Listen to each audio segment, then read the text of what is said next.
All Hit Radio.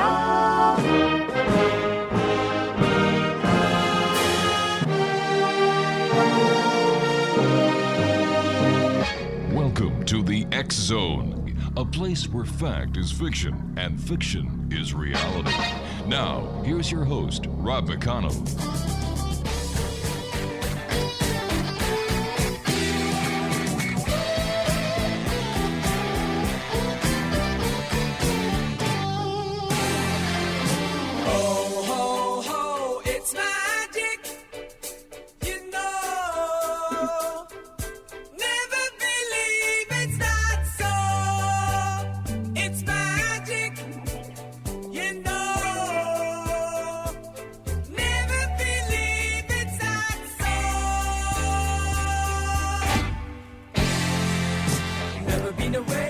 And welcome to Hour 2 of tonight's show here on the X Zone, coming to you from our broadcast center and studios in St. Catharines, Ontario, Canada, on Classic 1220 and streamed around the world on classic1220.ca.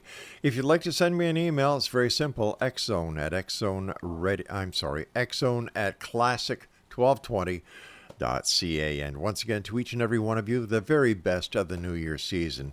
I've got to tell you, folks, I don't want to see another turkey. I don't want to see another ham. I don't want to see any mashed potatoes. I don't want to see any... Oh my God, I must have gained 10 pounds over the holidays. And then my wife says to me today, Rob, we have to go on a diet. And I looked at her and I said, sweetheart, I love you, but you want to go on a diet? You go right ahead. Just don't give me turkey. Don't give me ham.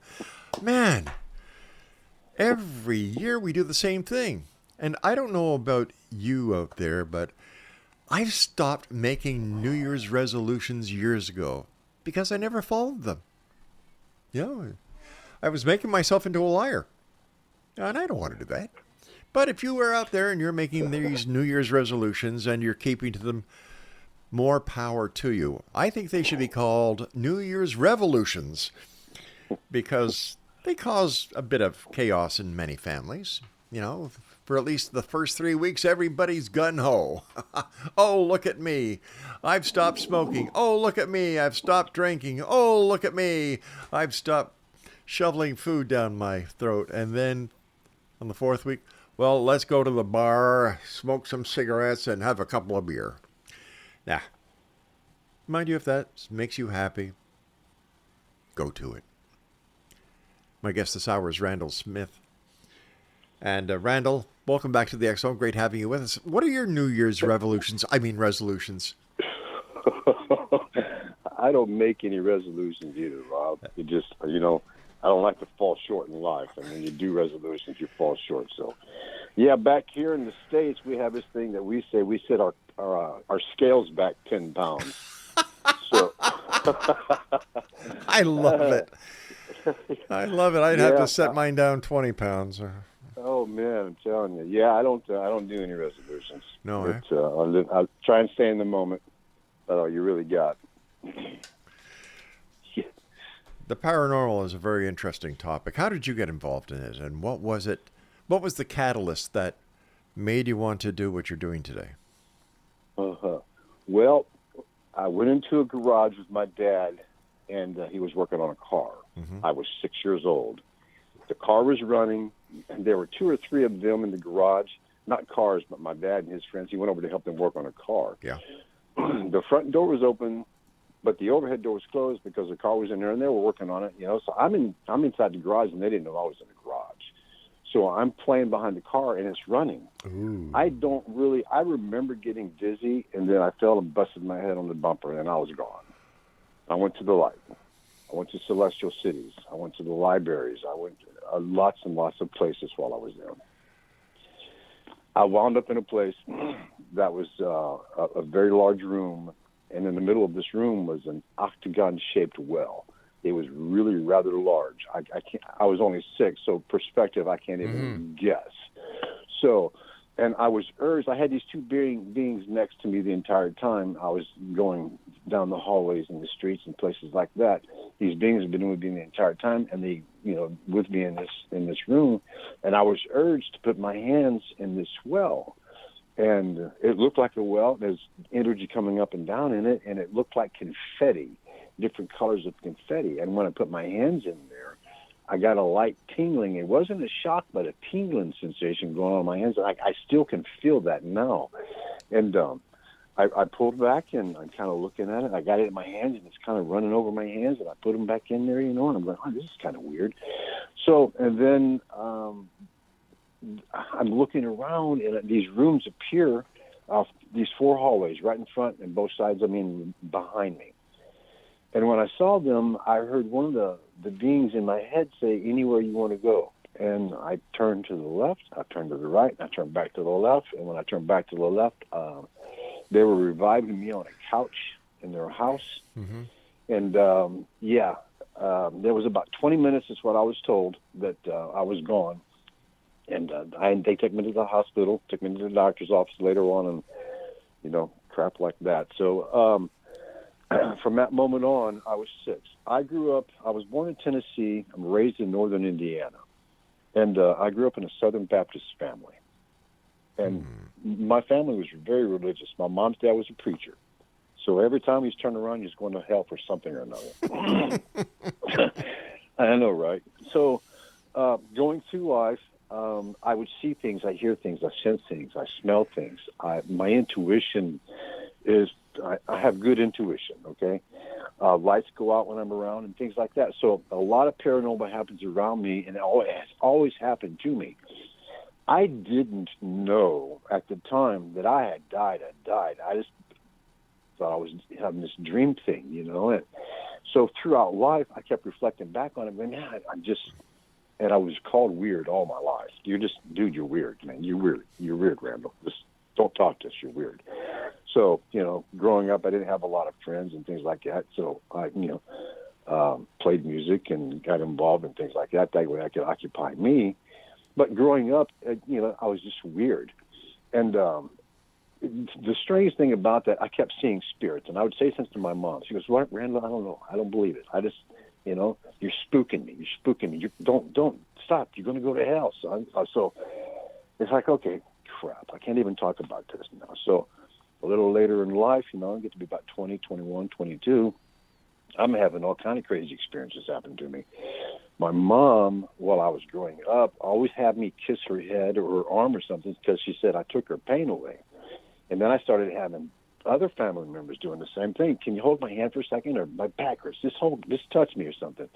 So I've been doing that for a long time anyways, up until like 21, 22, and I got married. And then, I repressed this stuff. I repressed this information because I just got tired of being called a liar. No, you don't see this and types of things. So I just repressed it and held it back. But when you have gifts, I didn't call them gifts at the time. I called them curses. But when things happen to you and you don't say anything, then bigger things start happening to you. Like you start getting sick. You start having accidents. Your life is upside down because you're not doing what you're supposed to be doing. Well, I didn't know what I was supposed to be doing. Hell, I was still young and things like that. My folks didn't talk about me dying, and I told them all about everything I saw, and then they just never talked about it anymore. So it's one of those things. If I wanted to learn anything, I had to reach outside of the religious sect and try and figure this out for myself. So I started getting involved in shamanism. It just felt natural for me, because I've already been seeing spirit and things of that sort. I belong to IONS, which is International Association of Studies. Great organization. I've been with those guys for a long, long time. And so throughout time, I developed, I honed the gifts that I was giving. Instead of just haphazardly seeing things and hearing things, I could kind of control it a little better and work with it instead of running from it, thinking I'm going to hell and all this. I don't believe in hell. I was married before, but I don't believe in hell. You know what I mean? So, yeah, that's a story for another show. It'll be a long story for another show. So yeah, that's just kind of where I ended up with it. So I started doing shamanism, and I've always seen spirit. ever since I was a kid. And just shortly after my experience, I would see people walking down hallways. I would see them in the streets, and I had conversations with older people, and they would leave and they would just vanish into nothing. So it's like, oh my God. And I can't tell my mom, and I did tell my mom, she'd say, don't, you're scaring me. I don't believe it, and you're going to go to hell if you keep doing that. Oh, come on, So that's kind of the struggle. I was only I'm 62 right now, so it was tough. It was tough. And it still is kind of tough, but you're weird. It is what it is. I was talking to Jock Brokaws in our first segment tonight, and he said, the paranormal is really normal. It is normal. Yeah. It really is, because everybody can do this. I'm not any different than most weeks, other than I died for a little while, but so is everybody else at some point or another. Yeah, this is a crazy existence we're in, because the moment we're conceived is the moment we start to die. Oh, geez, yeah. I mean, kidding. It sure is. Yeah, and we're not getting out of this alive anyways. Well, you see, this is where some people say, well, all we're doing is we're changing from the caterpillar to the butterfly, and death is the cocoon. Absolutely. So let me ask you this. Yeah. Let me ask you this, because I've got about 2 minutes before my first break. It seems that people who have had near-death experiences no longer have a fear of death when they come back to this side. Is that your experience as well? Yeah, absolutely. And I've had, probably a good dozen, if not a little bit more than that, experiences where I could have died. And I hear voices, move, don't, get out of the way and things like that. So I know that I'm supposed to be here, and I know that I'm doing my purpose now. So, yeah, I'm not afraid to die. Not at all. I often wonder how many other people out there listening tonight even have had experiences, and they don't want to talk about it because they are afraid of sociological, backtalk. Yeah. And this is one of the reasons for this show, is where people can listen and learn that they are not alone. You're definitely not alone. I played music professionally too, and starting out early in life, you play in bars and nightclubs and places like that. I would see spirit walk by and blow in people's ears, and you can see the reaction. You go and you kind of chuckle to yourself because you see it happen, and then they're going, "What the hell was that?" Yeah, type of deal. Yeah. So yeah, paranormal is normal. All right, it's a different perception. Randall and I will be back on the other side of this break that's coming up, X Zone. But I'd like to remind everyone that we are now doing 2 hours a night, Monday through Friday, from 10 p.m. until midnight. And this is something that we just started tonight, January the 2nd. So if you're turning on your radio and you're hearing us talk about the first guest, and you're saying, Rob, what did I miss? Well, you missed the entire part that we talked about in the first hour, because up until tonight, we were only on for 1 hour. But thanks to the good people at Classic 1220, here we are 2 hours each and every night as we investigate the world of the paranormal and the science of parapsychology. Mind you, we're all searching for answers, but over here it's a little different because we're demanding the truth. And we're here Monday through Friday, like I said, from 10 p.m. now until midnight on Classic 1220, and heard around the world on the Classic 1220 stream at www.classic1220.ca. And Randall and I will be back on the other side of this very short break. The strange, the weird, the bizarre. Welcome to my world. Well, beer, we've had some great times. When I was 17, I drank some very good beer. I drank some very good beer I purchased with a fake ID. My name was Brian McGee. I stayed up listening to Queen when I was 17.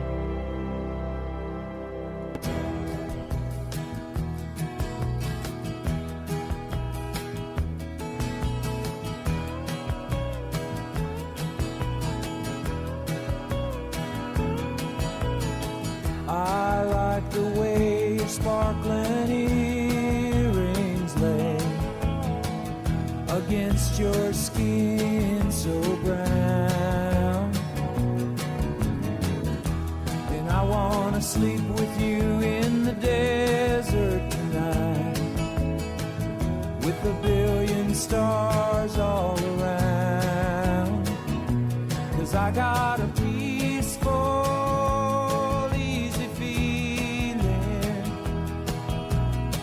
and I know you want. And welcome back to the X Zone, everyone. That was the Eagles and Peaceful Easy Feeling, and you're listening to the X Zone Radio Show right here on your hometown radio, Classic 1220. And our email address is xzone@classic1220.ca. And we're streaming right around the world and into the great beyond on classic1220.ca. Randall Smith is our special guest. We're talking about the strange, the weird, the bizarre. No, I'm not talking about my high school reunion. I'm talking about the paranormal, mind you. Plenty of weird things happened way back then. And I must have a good memory because I can remember most of it. That's why I'm sitting here turning red, blushing. Randall, welcome back, buddy. Thank you. Thank you, Rob. Appreciate it. What is your most passionate part of the paranormal that you like to delve into? I like to help people cross over. And what I mean by that is when there's hauntings going on and things of that sort, and they went through their list of people to call, you know, the clergy, friends, family, whatever, and they can't get the spirits to leave, they call me. I'm not a ghostbuster or nothing like that. In shamanism, it's called Psychopomp. Right. What that means basically is I help people cross over. I don't usually take them by the hand or nothing like that and walk them over. I ask for spirits, family, friends, and loved ones of the light to come forth and assist and help with the healing. And I do a few other little things in the space, and before you know it, there's spirit there to help whomever's there, and they cross over. And there have been many situations, Rob, where it is so just heart-wrenching and touching to see people finally get to go home. You know, they've been here for so long, and there's no things really such as time other than what they see in front of them is changing, but the place that they're in is the same. So when they see their family, friends, or loved ones come for them, they usually will go right away without hardly any resistance whatsoever. That to me is, it's besides seeing my daughter being born, I just love that. I mean, I love that. It can be tough sometimes. Mm-hmm. It's emotional, and what you see, I don't usually see carnage or things like that, but I will be told how things did happen or what caused a person's death or you know, something like that. But for the most part, I don't see any carnage, nothing like that. But I do love helping people cross over. Why is it that some spirits stay behind and others go right to the light as soon as their time has come here on this planet? Okay. There's quite a few reasons, and there's some that I don't know. The big one is religion. And it's no disrespect to religion whatsoever. But no, of course not. It's like I was being told earlier in life, you're going to go to hell, you're going to go to hell. Well, everybody goes to the light. Regardless of what you've done, everybody goes to the light. So there is no such thing as hell. If you're created in the image and likeness of God, why would God send himself to hell? Doesn't make any sense to me. Okay, so you don't go to hell. That's one of the big reasons why a lot of people don't cross over, because they're thinking they're going to go to hell. And then you have these situations where you don't know that you're dead because it happens so fast you didn't know what happened to you. You just keep carrying on. When you die, your soul leaves the body. You hover around for a little bit. You can hover around for days, sometimes years. Oh my gosh! And you see what's happened to you, and then you just basically go on and you talk to people, and they don't talk back to you because they don't see or hear you. And then you find other people who have passed, but they haven't crossed over either. And then now you got bunches of people hanging out in the 5th, 6th, 7th dimension. In the blue-gray world is what we call it. It's not purgatory, but it could be classified as purgatory. But that's the blue-gray world where spirits hang out in. See, I believe that hell was invented by the different religious philosophies in order to keep the flock under control. Well, you got to pay for the Vatican. You got to pay for all of that. Yes, you're exactly right. Yep. That's been in place forever and a day. Yeah. So those are the reasons. And like I said a minute ago, that they don't know that they were killed, because you get shot without even knowing you're shot. You're going to walk around for a little bit, talking to your buddies, wondering what the hell happened. Why aren't you talking to me? Types of deal. So, yeah, I've worked some scenes that doing some battle scenes where I helped people cross over, and that was the scenario there. Actually, I've done quite a few of them, and that's the same scenario. So that, to me, gives credence to the fear of going to hell and not knowing you died or this and that. So, yeah, you just got to convince them that you've died and you have family and friends and loved ones here to help you cross over. And when you see them, go for them. You can go in the light. Don't be fearful. And I tell them what I experienced when I went into the light. And when they finally let go of that torment that they're keeping themselves in because of their fear or lack of knowledge or whatever, and they reach that, just reach out and grab the hand of that person who come for them, love immediately encompasses them, and it's just, it's hard to talk about it without wanting to cry, dude. So it's very, very heartwarming to watch them cross over. I would imagine. Because they've been here forever. Yeah, that must.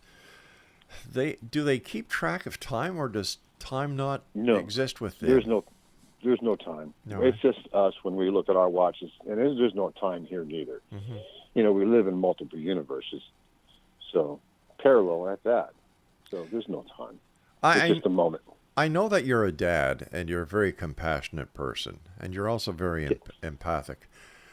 When it comes to passing a child onto the light, how do you maintain control? How do you keep composure? Most of the time, children, I rarely ever get anybody younger than, let's say, 10, 11, 9, 10, 11, in that area there. And the reason being, I believe, and from my studies, is because we're not seated completely in our physical body until we're like 14, 13 years old, 15 years old, because we can go to sleep and then just not wake up. And we just decide we just don't want to do this anymore, and we can leave. So, and we all have exit points. So I believe that you're not seated in your body until like 9, 10, 11, somewhere in that area right there. So it's crossing kids over. It's a rarity for me to cross kids over. I'm going to say that. I have a few. I got to tell you a quick story. Sure, please. Okay. I had a couple come from another state to have me work on their baby. Their baby was born and had marks all over it, and it was awful. They didn't know what it was. The doctors didn't know what it was. So they brought the baby to me to have me look at it and see if I can do some healing on it or something. So I have them lay the baby on the table, and I don't want them near. I want them to back up a little bit to just know, so that I got the energetic space of the being in front of me. So as soon as I touched that baby's foot, I saw a young boy who was killed in an auto accident, and he was 2 rooms over from where they were in this hospital. And he attached to this baby. He was scared. So he was attached to this baby, and as soon as I got his grandmother to come from the light to help him cross over, as I'm talking to you, Rob, you could see the marks leave this baby's face. It was, I wish I could have recorded it. It was absolutely a miracle. I witnessed it, and so did his parents. You could see the marks leave the baby's face. Oh, my gosh. and the upper part of his body as the spirit left him of that boy that was killed in that accident. It was unbelievable. Yeah, and that was the one that I can remember that I've done. But he was in the hospital, and the kid was in 2 rooms over, had died in a car wreck, and his spirit was walking around in the hospital. So he reached over to the baby to see if he could help, and when he did, he attached to the baby. You know, Randall, that begs to ask the question if what we consider mental illness in some of the cases could actually be spiritual illness or an attachment by spirit. Yeah. Absolutely. And I took advanced depossession and curse unraveling from the Foundation of Shamanic Studies. I did a couple of years studying that, and they had did trials, and I participated in my own investigation of the same thing, because I do have a lot of clients. I got a pretty extensive client list that I do healings and stuff on. I work with. I don't do the healings. I'm just a hollow bone. The energy comes through me. I'm just holding space. Right. I'm nothing special. Okay, so I've got an extensive client list. But anyways, so they come to see me, and we get things done. I mean, I forgot where I was going with this. I got off on something else. I was going to get emotional there for a second, thinking about that kid. Sorry. Children bring out the best in people. Oh, it does. Absolutely. Yeah. It sure does. So I didn't really get a lot of kids to cross over. Mm-hmm. Thank God, because they go rather quickly. How do you know? How do you know if a child has crossed over? I see them going to the light. There's a glow that happens in the room or wherever. If there's spirit on the land, mm-hmm. there will be a slight little glow somewhere within my vicinity when people are being crossed over. And if your perception is heightened enough, you'll experience it too if you were there. So I can see the spirit, the soul, mm-hmm. go up into the air just a little bit, and then it fades into the light that I see. And when the area is clean, then the light will just basically fade away. And then I can feel the difference in the area or the home or the person immediately when the spirit is gone. Stand by, my friend. We've got to take our break at the bottom of the hour. Exonation. Randall Smith is our very special guest this hour. When I come back, I'm going to give you Randall's Facebook page, so get your pencil and paper ready. Everybody have it? All right. This is the X-Zone. I'm Rob McConnell, and we're coming to you from our broadcast center and studios in St. Catharines, Ontario, Canada, on Classic 1220 and around the world on classic1220.ca. By the way, the X-Zone TV channel is now available in Los Angeles. To find out more about that, go to simultv.com and type in X-Zone TV channel. We'll be back. And I know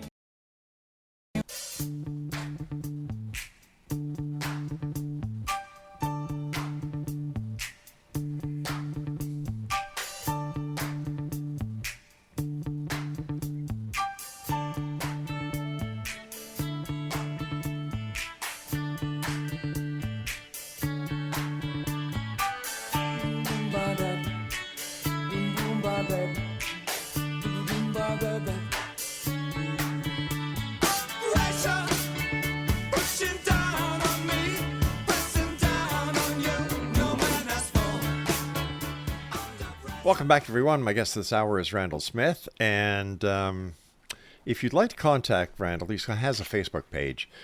It's facebook.com/Randall.Smith.335. That's Randall, RANDALL.Smith.335.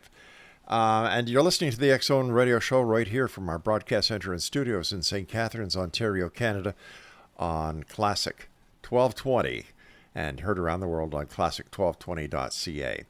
I was mentioning Simul TV before we went to this break, and we're very happy to say that I was speaking to the president and CEO of Simul TV this morning, my good friend Stephen Turner, and the X Zone TV channel has been on Simul TV for, I think it's 12 or 15 years now. And, well, first of all, Simul TV is like Netflix or like Pluto or any other streaming companies, with the exception that if you watch, for example, the X Zone TV channel on Simul TV, we're channel 32 and we stream 724, 365. Wherever you go in the world, you can watch the same programming. And that is for all the over 160 channels that are on Simul TV. And I'm going to be letting you know later on this week, X Zone Nation, how you can get free access to Simul TV, free access to the X Zone TV channel, as well as other TV channels on Simul TV, plus over 400 video games online, all free. Why? Because you listen to the X Zone radio show right here on Classic 1220. And all you're going to need to do is send me an email at xzone@classic1220.ca and say, hey, Rob, I'd like to get the Explorer package for Simul TV, and I will send that to you 100% free. There's no gimmicks, there's no catches, there's nothing except our way of saying thank you to each and every one of you for listening to us here on Classic 1220. Randall, you told us a very heart-touching story about the young baby. And I asked you, how do you know if a baby has passed over? And this is why I'm asking. 2 years ago, Laura and I were down at Montreal visiting my dad. God bless him. He is now 95, going on 96. And this had been the first time that I'd seen my dad since my mom passed during COVID. Well, we had been at Dad's for a couple of days, and I received a call that our daughter, Belinda, who was due to have her baby any time, well, God decided that the baby should become an angel. And I've often wondered how we can tell whether little Emma has crossed and is in the light, or is she still wandering around wondering what happened to her? She's crossed into the light. Most of the time, babies, like SIDS victims and things of that sort, young kids, real young kids. Right. We're not seeded into the body. We're not set in stone into the body until I think we're 10, 11, 12 years old in that area right there. Right. So we can, when we do pass, we usually go right to the light. Not much of it. When I died, I don't remember having a life review. I just went right into the light, and those beings met me there. So most of the time, they just go right back into the light. They hardly ever stick around unless they've, had some kind of torturous relationship or something like that happen to them. But most of the time, babies, they go right back to the light. Well, thank you for that. I feel better. And by the way, Belinda just gave birth to a little baby girl a couple of months ago. Her name is Chloe, and she is the idol of her big brother Cole's heart. So, God closes one window, another is opened. Absolutely. Spirits. People talk about spirits. People talk about ghosts. Is there a difference, or are they one and the same? Same. It's one and the same. Yeah. Depends on what part of the Bible you read from. It's all the same. Yeah, it's all the same. Why do ghosts hang around bars, pubs, hotels, restaurants? Depending on where the spirit was or the physical being was at the time that they passed. Mm-hmm. If they passed in an environment that they were very comfortable in and this and that, and they don't want to go to the light, they'll usually just hang out at places like that. Now, alcoholics, people who have died of alcoholism and things like that, when they don't go to the light, they do attach to other people, and you can't pick them up in bars. I cannot tell you how many alcoholic people have taken off of people. And the irony to that is, Rob, is as soon as the person is off of them, they stop drinking. I'm cold turkey. Wow. Can I tell you? I mean, I've done this time and time and time again. I got a book of testimonies on that alone. I'm amazed. It works. It works. Once you can communicate with another spirit, and that's the key, communicating with another spirit, you can usually convince them to pay attention to what's going on around them. You see your mom and dad there, or you see your grandpa, how about your brother, or whatever. You see them there, go ahead and go into the light. There's nothing to fear. The only thing you're fearing is going into the light. And as soon as they reach out for that light, love grabs them. You cannot deny love. And when love grabs you, you're caught. That's why we get married. That's why we do things that we do. But when love grabs you, you cannot deny it. And you go back up there to see your mom, your dad, your grandma, your grandpa, your great-grandmother. Whomever was important to you, they'll come for you. You will not deny them. And when I've been told by people of the clergy, oh, that's the devil. Come on, man. Are you serious? You're going to call your grandmother the devil? Yeah, right. Okay. But anyways, yeah, when they come for you, you're not going to deny them. You're not going to tell them no.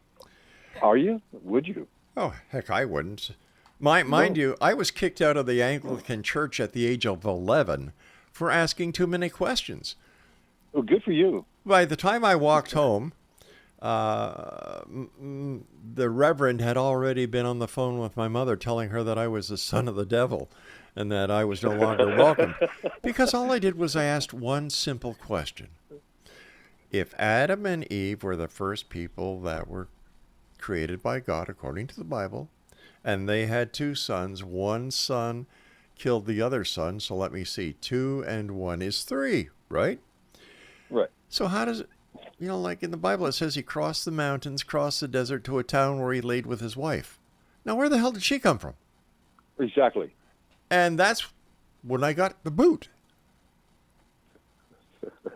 What was it when you said, where the hell? Or I did say that because I was frustrated. I wasn't getting any answers. And I think that this is what a major part of our religious philosophies are. Well, especially Christianity. There's so much mysticism that is held because it seems to be a power hold against those who believe in their chosen form of religious philosophy. And let's face it, religions are corporations. Well, the Catholic faith, you've got the Pope, who in my opinion is the chairman of the board and CEO, and then you have the bishops who are the board of directors, and then you have the parishioners who are the shareholders. Yeah. And I think that we need to take a better look at things, whether it's religion, whether it's the paranormal, whether it is any of the philosophies that are tabooed, and put them in a spot where they can all be looked at under the light of day and see that they're not very different at all. No, they're not very different at all. And the bottom line of the secrecy, too, with the church is they don't want us to know that we are awesomely powerful spiritual beings. Awesomely powerful spiritual beings. And we are capable of doing anything and everything.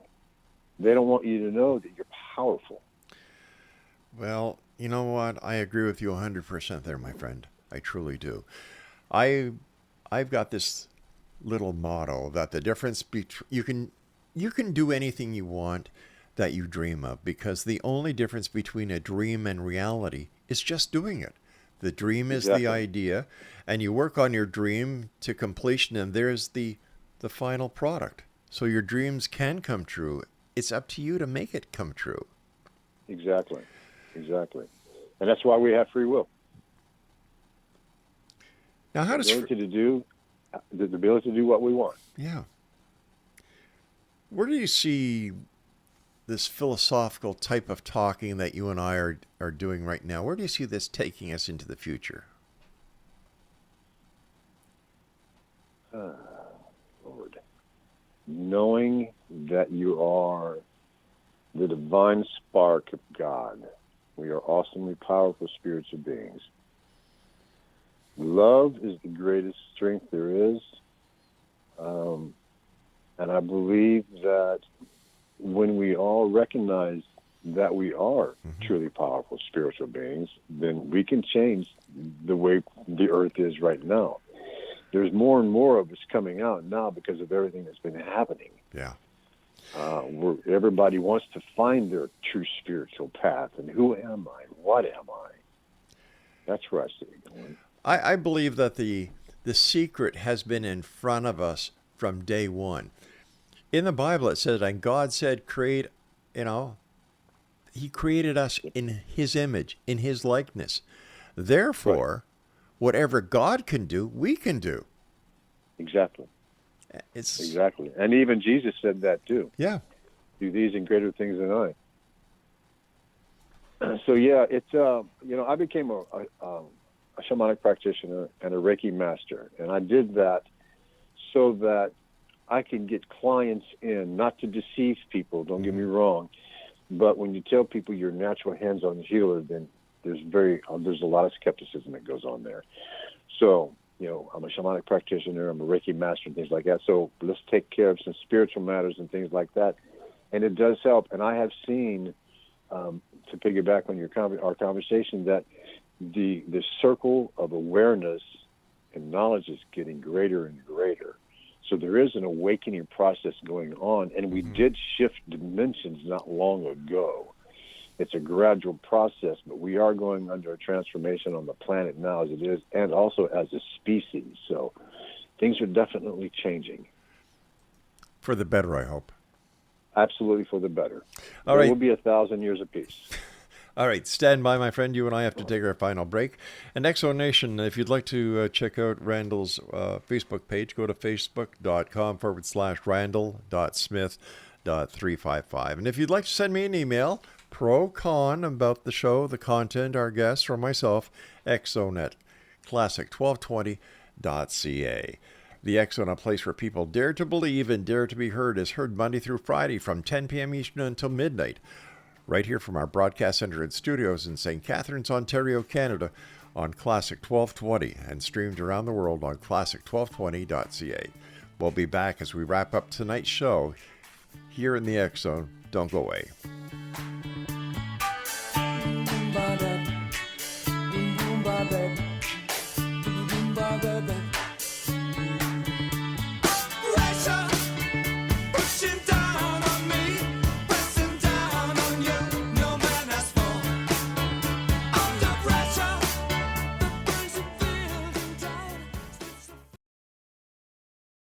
I'm Rob McConnell, and welcome to the X Zone, a place where fact is fiction and fiction is reality. Today on the X Zone, the Great Lakes Triangle of North America.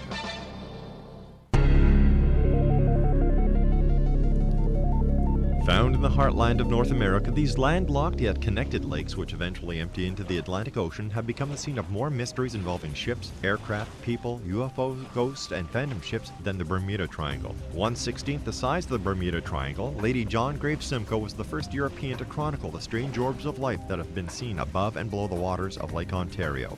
First Canadians tell of great cities which surrounded the Great Lakes where men flew without wings. The Great Lakes Triangle of North America, one of the world's greatest mysteries, right in our own backyard.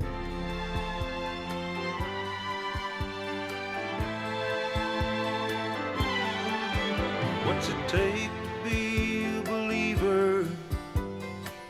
Tell me who's to say. You think that we'd have come this far, looking back on yesterday? Because you hadn't seen sun, you tend to disbelieve. Though you've never known death, when someone dies you grieve.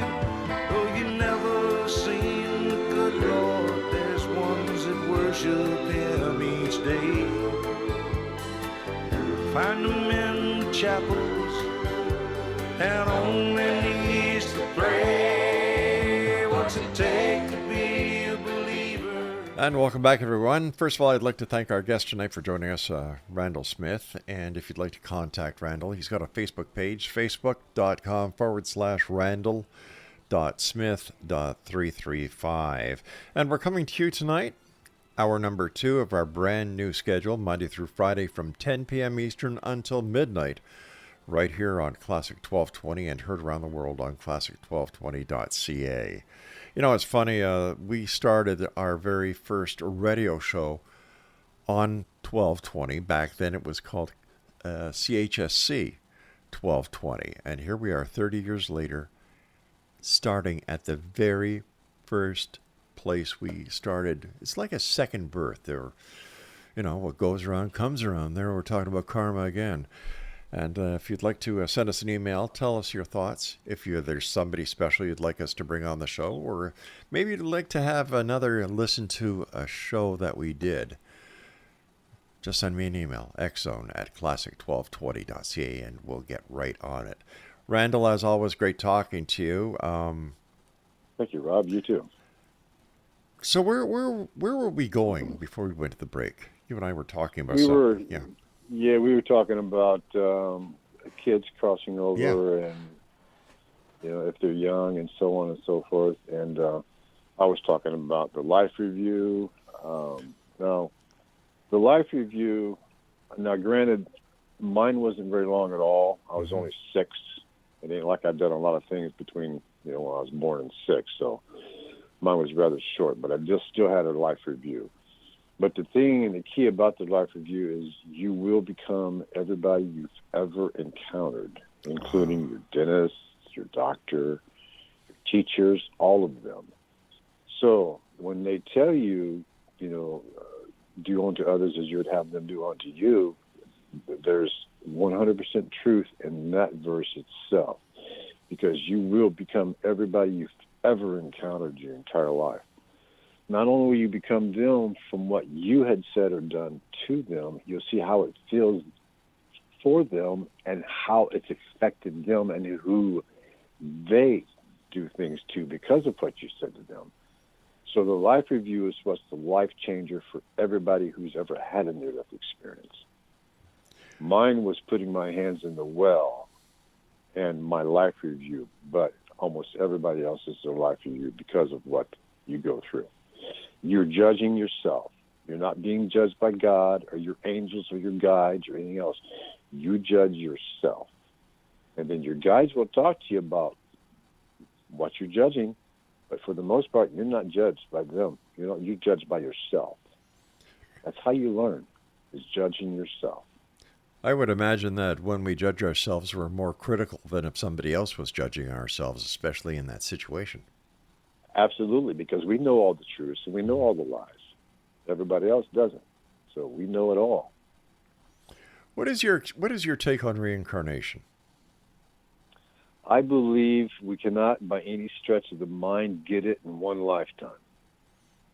We're on an emotional planet, and our emotions base everything. Our ideas, our decisions, everything is based out of our emotions. So to think that we can get all the emotions down right, how to treat people down right, how to live right in one lifetime, it's impossible. It's impossible. Impossible. And I think we've been many different things in lifetimes, from men to women, black, white, Asian, Hispanic, everything. I think we've been it all. That's how we learn our lessons. That's how we grow as a soul. Grow as a soul. Yep. It's soul growth. It's all about soul growth. But you would think that we would learn by now instead of having to come back over and over again. Or, there are those who talk about the Akashic records where all the records are there for accessibility.